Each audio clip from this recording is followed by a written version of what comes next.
Hello everyone, welcome to May 16th CSGO DFS Slate breakdown. I'm going to keep this video super short, so there's not going to be a lot of details or info and stuff that I'd normally like to talk about. This video is coming out pretty late, so odds are not many people are going to be able to see it, but I wanted to talk about the slate anyway, just because I feel like I'm actually kind of getting a little bit of a decent grip on these teams, these games, and all that stuff, so hopefully some people will be able to get some help out of this. So we can go ahead and quickly get started. So the first match of this DFS slate, at least, is for FaZe versus Copenhagen Flames. FaZe minus 425, Copenhagen Flames plus 295.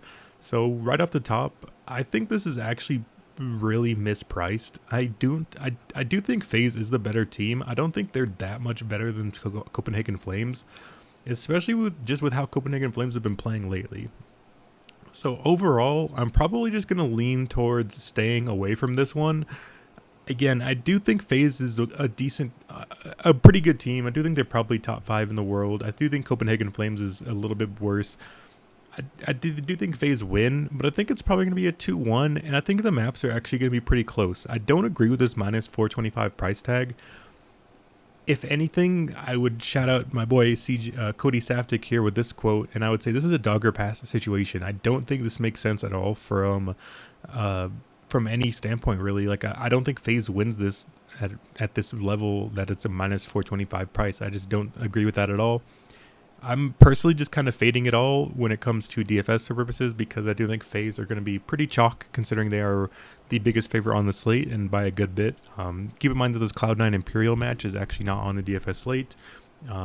Again, I think it still has something to do with Cloud9 being a Russian team. They just don't allow the Russian teams on DraftKings for some reason. I don't know why we're still doing this. But I do think FaZe is relatively reasonably priced. If you want to get there, I think it makes sense. If anything, I would honestly just maybe look to somebody like Nikodos at 5.8. That would be my exposure to this, really. But I wouldn't. I just wouldn't do much else, really. So we look at specifically how we're doing at the major. It's still not that great. So I just think this is a close match. I'm not loving really either side. I think it's going to be close. I'm just going to leave this one alone. Moving on to the next one, I believe it is Big versus Vitality. This one kind of goes a little bit without saying. You guys kind of know my stance on these Vitality matches and all that stuff. This one's a little bit different. I do think ZywOo won't be crazy chalk, but either way, I'm not loving that. Like how Vitality's been playing lately. So we look at their little run here. They've beat Complexity, not good. Astralis is okay, but not elite. Forz is pretty good, but not elite. They've lost to Nip and Outsiders, and they beat Liquid again. I think they've had a pretty easy run so far, and I think people are starting to inflate their stock a little bit based on how they've been playing. And again, I don't think they're this good. I still think they're probably relatively decent. They're, again, probably in that like around top 10 area. But I think this is a really close matchup, and we see Vitality is minus 210. I don't think it's crazy to get to ZywOo, because I think there is a lot of value overall on this slate. So getting up to ZywOo at 9.6, and if you want to pair him up with somebody like Dupree or Magus at 7.8 or 7.6, I think it does make some sense. Personally, I just don't agree with that. I think ZywOo is perpetually overowned compared to how well he performs typically. And for that reason, I'm just not going to get to any Vitality today. I'm going to be leaving this one on the side. I'm going to let everyone else take that gamble, and I'm personally going to try to get a little bit of leverage and going to the other side with Big. I do think they've been playing really well here as well. They did lose to Furia and Na'Vi. Na'Vi, obviously the best team in the world, so I don't put that against them that much. They've had a little bit of like inconsistency. That's kind of the problem here. I don't love the Big side. It's a little bit more on I think it's going to be close, and I think it could go either way. And I like some of the numbers, and for the big side, specifically Searson, his numbers have been really strong lately. He's at a 1.35. I do think similarly ZywOo's at a 1.43 respectively. I think his numbers, again, still a little inflated from all the other matches. Like, he had a deathless game against Complexity and all that kind of stuff. Like, I'm just personally leaving this one out. I think this is going to be, again, kind of a dog or pass situation. I do think Big makes this game close. I think they have a good chance to win that. I think this is actually a little mispriced as well. But DFS standpoint, I think it's going to be close. I don't think there's a crazy amount of firepower, so I'm going to go really light on this one. My approach for this game is probably just one off Searson as like a last man in or something like that. I think Searson at 6,400 is a really strong play to get in.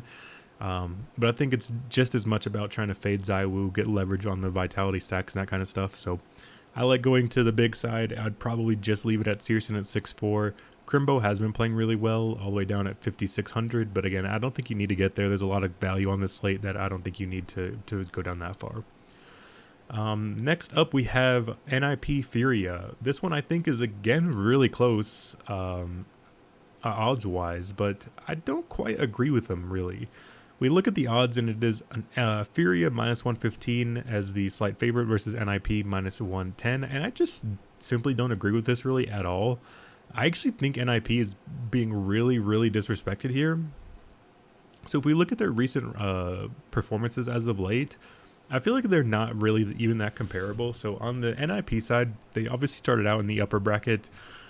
They lost to Na'Vi. They've beat Cloud9 and Vitality. So Cloud9 top 3 team, Na'Vi top 3 team, Vitality top 10-ish team, but they beat the brakes off of Vitality. So I think NIP are just perpetually kind of disrespected, and it's a little bit confusing to me. I think they've been playing really, really strong CS. They have extremely high level team play, maybe even the best or second best in the world when it comes to fundamentals and performance and all that kind of stuff. I think that maybe their firepower is a little bit lacking.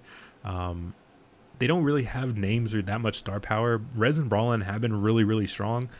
I think if they had a little bit more performance from somebody like Plopsky, I think that this is a much different team. I think they're like major winning team.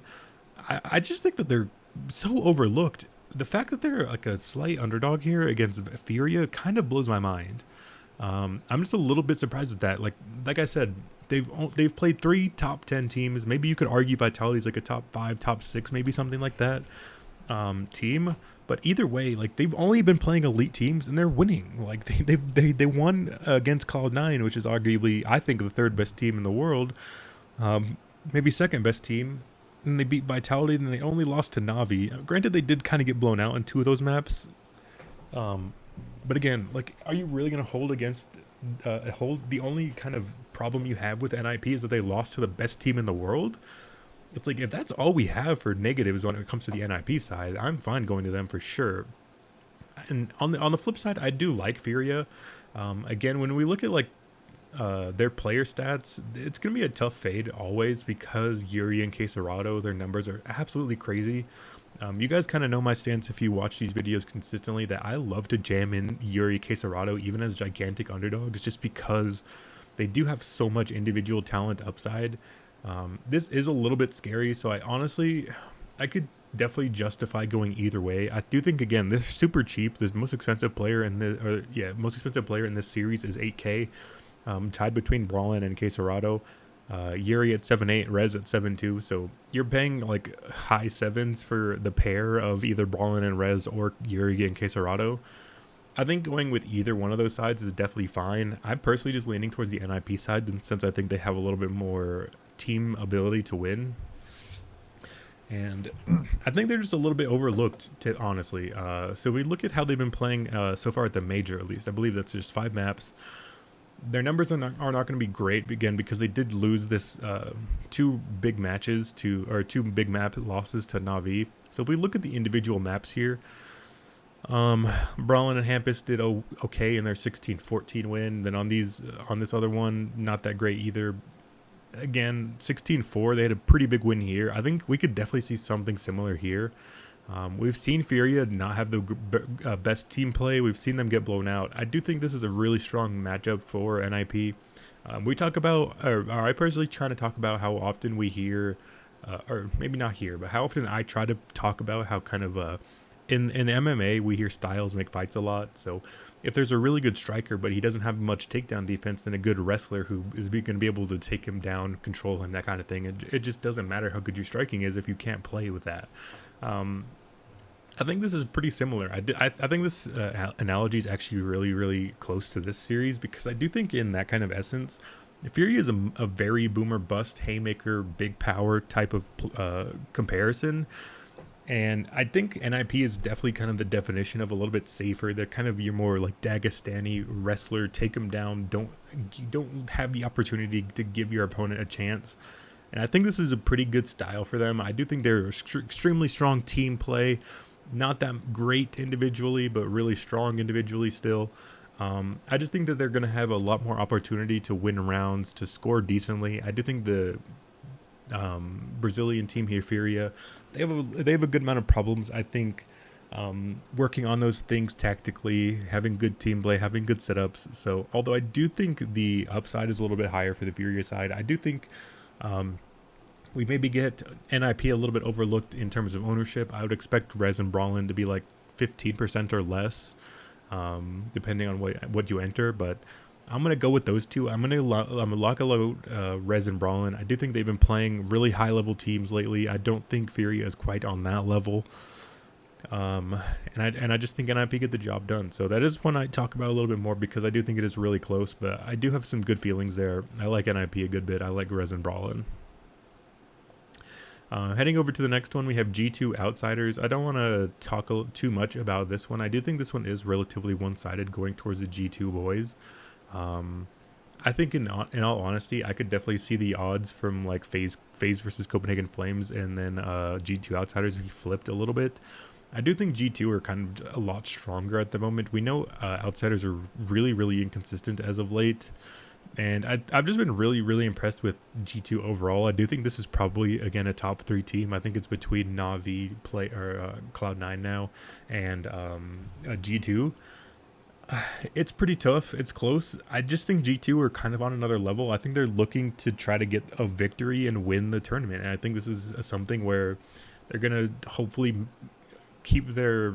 I don't know how to word it. Hopefully they just keep kind of tight, keep things together, and stay focused, keep your eyes on the prize here, and I think they should be able to roll through Outsiders. Again, we haven't seen that much from them, really. We look at their wins. They beat MIBR, not that good, but they beat Complexity, Fours, Vitality is okay.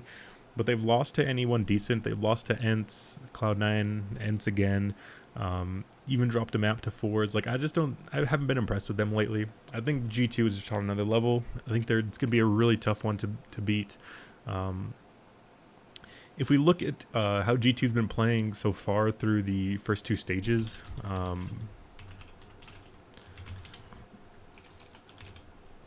pardon me as I bring up these stats because it's a little bit of a roundabout way, but so once we add the first and second stage to G2 and we look at how they've been playing, we could see it's been m0NESY, Hunter, and then Nico's actually been the third man in terms of scoring here. So that's a little bit of a weird way I think you could attack G2. I think they're going to be relatively popular, but I think most people are going to lock and load some G2. Again, really big favorites. People like playing the G2 boys. Their ownership is usually pretty high, but I think you can approach it in a unique way. And I think personally, what I plan on doing and what I think is a pretty good idea is I'm just going to go m0NESY and Hunter. I'm not even going to put Nico in. I do think Nico still is kind of objectively their best player, but it's hard to argue now that we've had 8 maps and we've had m0NESY and Hunter be the top 2 performers relatively consistently. So I'm fine going with m0NESY and Hunter. Hopefully get a little bit of a unique approach and a unique build there. And I think if you go like m0NESY Hunter and then pair him up with somebody, like I said, with like NIP, for example, I think you're already unique and you don't have to really worry about too much in your last 2 spots. So that's something I'm really looking forward to doing. I definitely like G2 here. It's going to be a little bit chalky, but again, I think there are some ways, like we just talked about, to get a little bit unique. Yeah, and then for pricing, they are pretty expensive, so that's another thing there as well. m0NESY at 8.6, Hunter at 8.2, very affordable combo at about 8.4k average for the both of them. Definitely affordable, definitely fair, and I think that's something you could definitely look to do. Again, we've talked about how there's, I think, significant amount of value here. Like even if you do NIP and NIP or Furia, it's going to be a little bit under 8k for a combo of 2 players. So I think overall you can approach this slate and have a very balanced build. I think if you do like m0NESY Hunter, Keserato Yuri or Berlin and Rez. And then I personally want to go down to Searson, but there's options there as well. Ents versus Heroic, the final match to kind of talk about and end here. Again, Cloud9 Imperial not on the DraftKings slate. So as we talk about this one, I do think this is actually a really, really good matchup. I do think Ents is, I think Heroic is a little bit typically overlooked because there is the whole cheating scandal. I don't want to talk about too much of the details just because that's not important to this video, but pretty much Heroic's coach was caught cheating, and it seems like it's virtually impossible that the coach was cheating without the players also knowing about it. But the players have yet to face any repercussion for it, so it feels like people just kind of generally don't like Heroic, and I do think there is good reasoning for that. Again, I personally am of the belief that it seems impossible that the players were not aware of the coach cheating when the coach was feeding them information game by game. But that's a story for another time. I think they kind of get a little bit of a bad rap because of that. I do think they are still really strong. I do think, again, they're probably one of those teams that's up in the top level and probably competing for the title.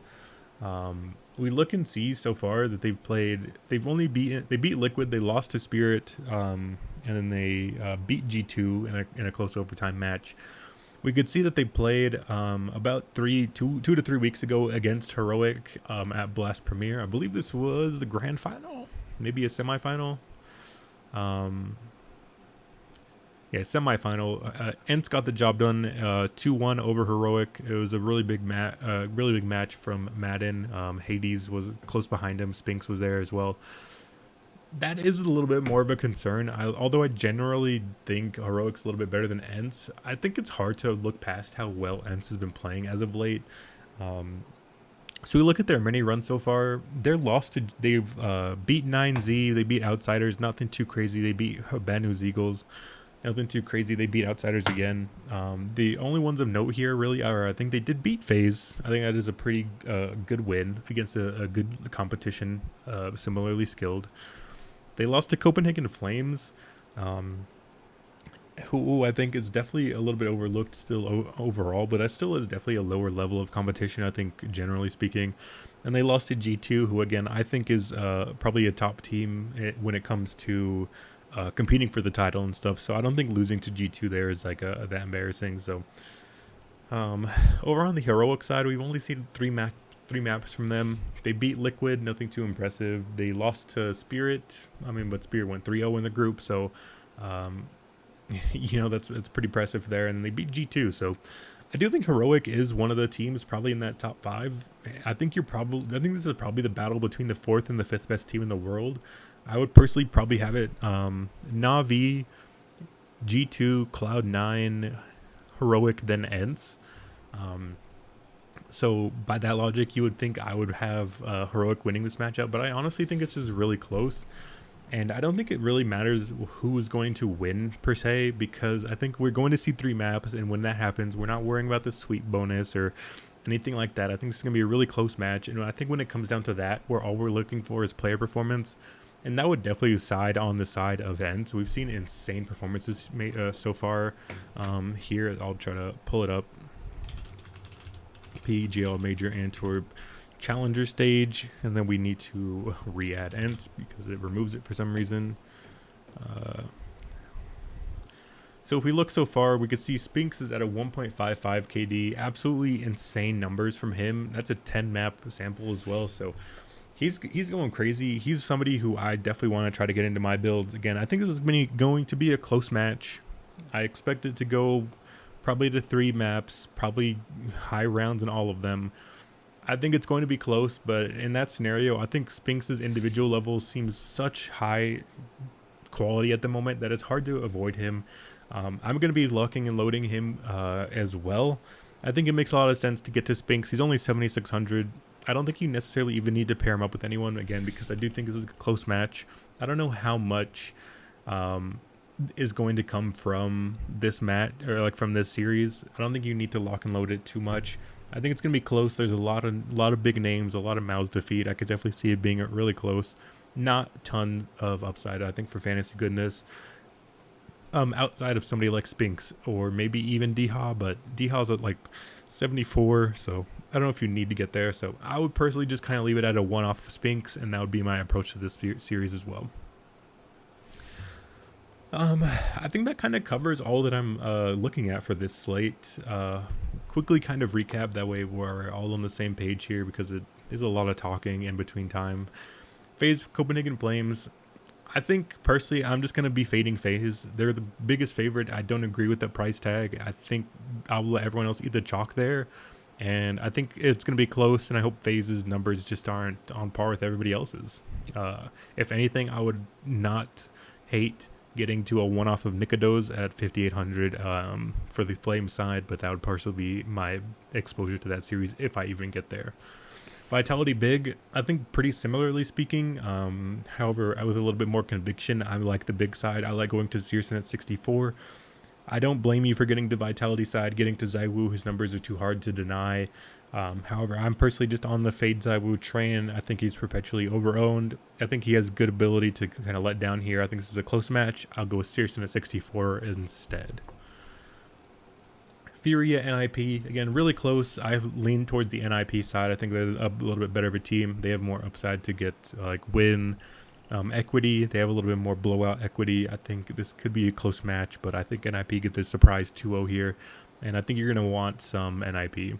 I like going to Rez and Brawlin. I probably wouldn't expose myself beyond that. I don't blame you for going to the Furia side. For the case of Rato and Yuri, their numbers are also insanely hard to ignore individually.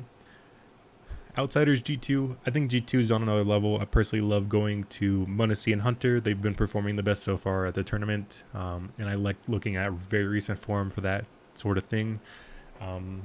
I do think all three of those players, Nico, Hunter, and m0NESY, are very playable. I like going to the m0NESY and Hunter combo just to get a little bit cheaper.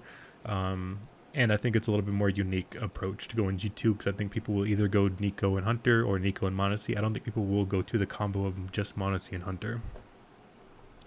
And then we just talked about Heroic and Ents. I think this is a close match. I do think you can go to either side. I'm personally just going to leave it at Spinks because of his individual numbers have been way too high, way too great to ignore lately. Close match. I think either team could win it. I don't want to bet on any money lines or anything like that. I'm just going to leave a little bit of Spinks in my lineups, as he's too cheap. His numbers are too great. It's hard to ignore. I just want to get him in my lineups. So that'll be it for me today. Hopefully you guys can get a little bit of help from this video. Again, pretty late, but hopefully I talked about everything pretty quickly and you guys were able to get enough information to make some informed decisions, and we can hopefully have a good day today. So that'll be it for me today, and I will see you guys when I see it. Don't know when the next slate will be.